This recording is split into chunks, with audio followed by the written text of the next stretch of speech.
राधे राधे दोस्तों, कैसे हैं आप सब। आशा करती हूँ आप सभी ठीक होंगे, स्वस्थ होंगे। आप सभी को परिवर्तनी एकादशी की हार्दिक शुभकामनाएं। हरिहर और माधव की कृपा आप पर सदैव बरसती रहे। राधे राधे। परिवर्तनी एकादशी व्रत कथा।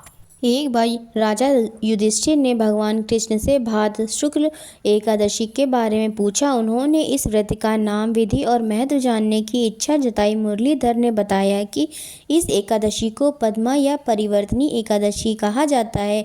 यह सभी पापों को खत्म करती है। इस दिन भगवान विष्णु की वामन रूप में पूजा करने से मनुष्य को तीनों लोकों में सम्मान मिलता है। जो कोई भी यह व्रत करता है उसे अच्छे फलों की प्राप्ति होती है। वही इस दिन भगवान विष्णु अपनी करवट बदलते हैं, इसलिए इसे परिवर्तनी एकादशी कहा जाता है। युधिष्ठिर को यह सुनकर आश्चर्य हुआ और उन्होंने पूछा, प्रभु आप कैसे सोते और करवट बदलते हैं।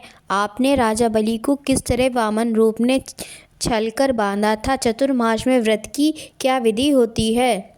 तब भगवान कृष्ण ने राजा बलि की कहानी सुनाना शुरू किया। राजा बलि एक बहुत शक्तिशाली असुर था और भगवान का परम भक्त था।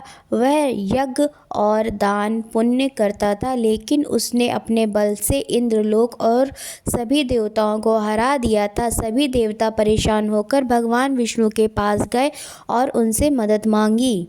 देवताओं की प्रार्थना सुनकर भगवान विष्णु ने वामन रूप धारण किया। भगवान कृष्ण ने आगे बताया, मैंने वामन रूप ने राजा बलि के पास जाकर उनसे दान में 3 पग भूमि मांगी। बलि को लगा कि यह बहुत छोटी सी चीज़ है और उन्होंने तुरंत मुझे 3 पग भूमि देने का संकल्प ले लिया।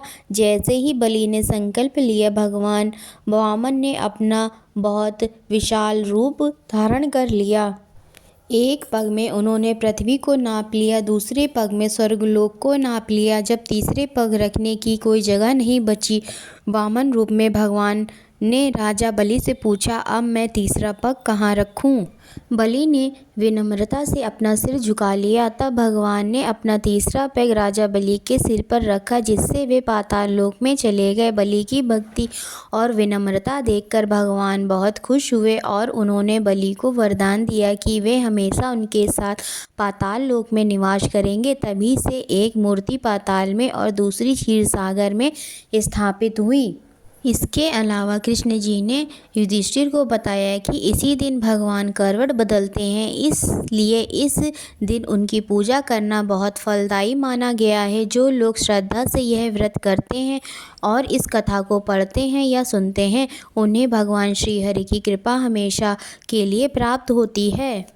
ओम नमो नारायणा। ओम नमो भगवते वासुदेवाय। आशा करती हूँ आप सभी को यह वीडियो अवश्य पसंद आई होगी। अगर आपको यह वीडियो पसंद आई हो तो इसे लाइक करें, अपने दोस्तों के साथ इसे शेयर करें और हमारे इस चैनल को सब्सक्राइब अवश्य करें।